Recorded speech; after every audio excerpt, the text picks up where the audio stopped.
അസ്സലാമു അലൈക്കും, welcome back. അപ്പോൾ ഇന്നത്തേത് നമുക്ക് നോമ്പ് തുറക്കുന്ന സമയത്ത് ഉണ്ടാക്കിയെടുക്കാൻ വേണ്ടിയിട്ട് പറ്റിയ ഒരു അടിപൊളി റെസിപ്പി ആയിട്ടാണ് വന്നിട്ടുള്ളത്. കൂടാതെ നമുക്കിത് രാവിലെ ബ്രേക്ക്ഫാസ്റ്റ് ആയിട്ടും ഉണ്ടാക്കിയെടുക്കാവുന്നതാണ്. അപ്പോൾ ഇത് ഉണ്ടാക്കുന്നത് എങ്ങനെയെന്ന് കണ്ടൊക്കെ വീഡിയോയിലേക്ക് പോവുക. കണ്ടുകൊണ്ടിരിക്കുമ്പോൾ ഇഷ്ടമാണെങ്കിൽ നിങ്ങളുടെ സപ്പോർട്ടൊക്കെ ഉണ്ടാവുക. ഇതിന് വേണ്ടിയിട്ട് ഞാനൊരു മിക്സിയുടെ ജാറിലോട്ട് 1/2 കപ്പ് ചോറ് ഇട്ടുകൊടുക്കുന്നുണ്ട്. ഇതിലേക്ക് അതേപോലെ തന്നെ 1/2 കപ്പ് വെള്ളോടിയും ഒഴിച്ചെടുക്കുന്നുണ്ട്. 2 കപ്പ് മൈദയാണ് ഇതിന് എടുക്കുന്നത്. അപ്പോൾ ഇതിലോട്ട് ആവശ്യത്തിനുള്ള ഉപ്പ് കൂടി നമ്മൾ ഈ ഒരു സമയത്ത് ചേർത്ത് കൊടുക്കുക. നല്ല ഫൈൻ പേസ്റ്റ് ആക്കിയിട്ട് നമുക്കിതൊന്ന് അരച്ചെടുക്കാം. ഇനിയിപ്പോൾ ഞാനിത് നന്നായിട്ട് അരച്ചെടുത്തിട്ടുണ്ട്. അപ്പോൾ ഇതൊരു ബൗളിലേക്ക് ഒഴിച്ചെടുക്കുന്നുണ്ട്. 1.5 ടേബിൾ സ്പൂണ് എണ്ണ കൂടി, ഞാൻ വെളിച്ചെണ്ണയാണ് എടുത്തിട്ടുള്ളത്, അതുകൂടി ഒരു സമയത്ത് ഇതിലേക്ക് ഒഴിച്ചെടുക്കുന്നുണ്ട്. ഇനിയിപ്പോൾ ഇതാ 2 കപ്പ് മൈദ നമുക്കിതിലേക്ക് ഇട്ട് കൊടുക്കാം. ഇത് നന്നായിട്ട് നമുക്കൊന്ന് മിക്സാക്കി എടുക്കാം.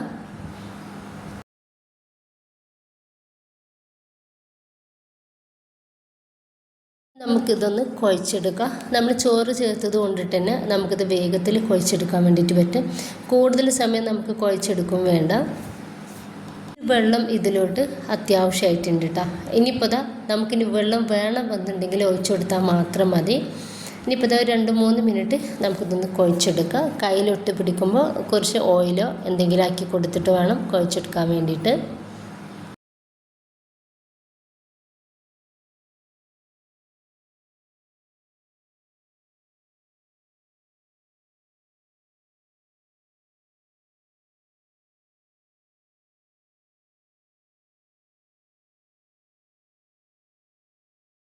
അത് നല്ല സോഫ്റ്റ് ആയിട്ട് ഒന്ന് കുഴച്ചെടുത്തിട്ടുണ്ട്. ഇനിയിപ്പോൾ നമ്മൾ ഇത് റെസ്റ്റ് ചെയ്യാനൊന്നും മാറ്റി വെക്കുന്നില്ല. നമ്മൾ ഇപ്പം തന്നെ ഇതൊന്ന് റെഡിയാക്കി എടുക്കുകയാണ്. നമുക്ക് ഇതൊന്ന് ചെറിയ ബോൾസുകളാക്കിയിട്ട് ഒന്ന് കട്ട് ചെയ്തെടുക്കാം.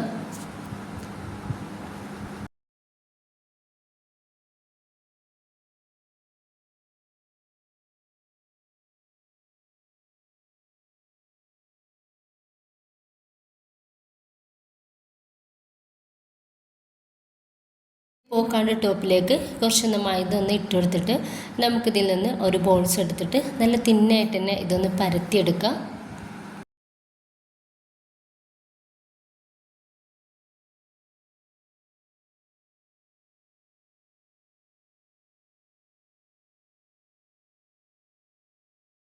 ഇപ്പോൾ ഇതാ നമുക്ക് പറ്റാവുന്ന അത്ര രീതിയിൽ തിന്നായിട്ടൊന്ന് പരത്തിയെടുക്കാം. ഞാനിതാ നന്നായിട്ട് കട്ടി കുറച്ചിട്ട് പരത്തിയെടുത്തിട്ടുണ്ട്. അപ്പോൾ വളരെ കുറച്ച് എണ്ണ നമുക്കിതിൻ്റെ മുകളിലേക്ക് ഇതുപോലെ ഒന്ന് സ്പ്രെഡാക്കി കൊടുക്കാം.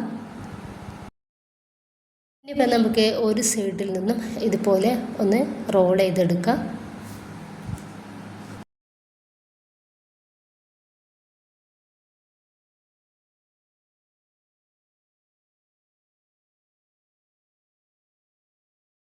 ഇനിയിപ്പോൾ ഇതാ ചെറുതായിട്ട് ഇതൊന്ന് വലിച്ചു കൊടുക്കാം.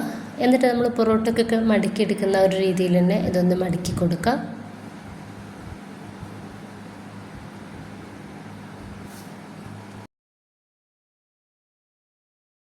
ഞാനത് മുഴുവനായിട്ട് തന്നെ ഇതുപോലെ ഒന്ന് റെഡിയാക്കി എടുത്തിട്ടുണ്ട്.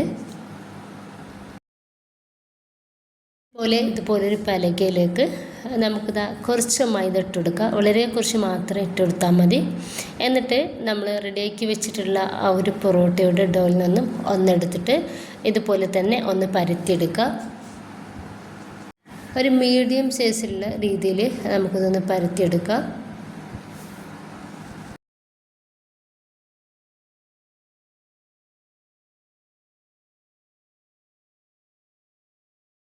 ഈ ഒരു വലിപ്പത്തിൽ ഞാനൊന്ന് റെഡിയാക്കി എടുത്തിട്ടുണ്ട്. ഇതുപോലെ തന്നെ ബാക്കി മുഴുവനായിട്ട് നമുക്കൊന്ന് ചെയ്തെടുക്കാം. ചൂടായിട്ടുള്ള പാനിലോട്ട് വളരെ കുറച്ച് എണ്ണ ഇതുപോലെ ഒന്ന് തേച്ചെടുക്കാം. ഇനിയിപ്പോൾ നമുക്ക് ഈ ഒരു പൊറോട്ട ഒരു പാനിലേക്ക് ഇട്ട് കൊടുക്കാം. ഏറ്റവും ലോ ഫ്ലെയിമിലിട്ടിട്ട് വേണം നമ്മളിതൊന്ന് റെഡിയാക്കി എടുക്കാൻ വേണ്ടിയിട്ട്. 2-3-4 പ്രാവശ്യം തിരിച്ചു മറിച്ച് ഇട്ടെടുത്തിട്ട് റെഡിയാക്കി എടുക്കാം. ലോ ഫ്ലെയിമിലിട്ടിട്ട് വേണം നമ്മളെ ഇതൊന്ന് റെഡിയാക്കി എടുക്കാൻ വേണ്ടിയിട്ട്. ഇപ്പോൾ ഇതാ ഏകദേശം നമ്മുടെ ഒരു പൊറോട്ട ഒന്ന് റെഡി ആയിട്ടുണ്ട്. ഈ ഒരു സമയത്ത് നമുക്കിത് പാനിൽ നിന്നും എടുത്തു മാറ്റാം. ഇത് പെട്ടെന്ന് നമുക്കിത് ഉണ്ടാക്കിയെടുക്കാവുന്നതേ ഉള്ളൂ. അപ്പോൾ എല്ലാവരും ഉണ്ടാക്കി നോക്കുക, നിങ്ങളുടെ അഭിപ്രായങ്ങൾ അറിയിക്കുക. ഇഷ്ടമായിട്ടുണ്ടെങ്കിൽ നിങ്ങളുടെ സപ്പോർട്ടൊക്കെ ഉണ്ടാവുക. ഇൻഷാ അല്ലാഹ്. ഓക്കെ.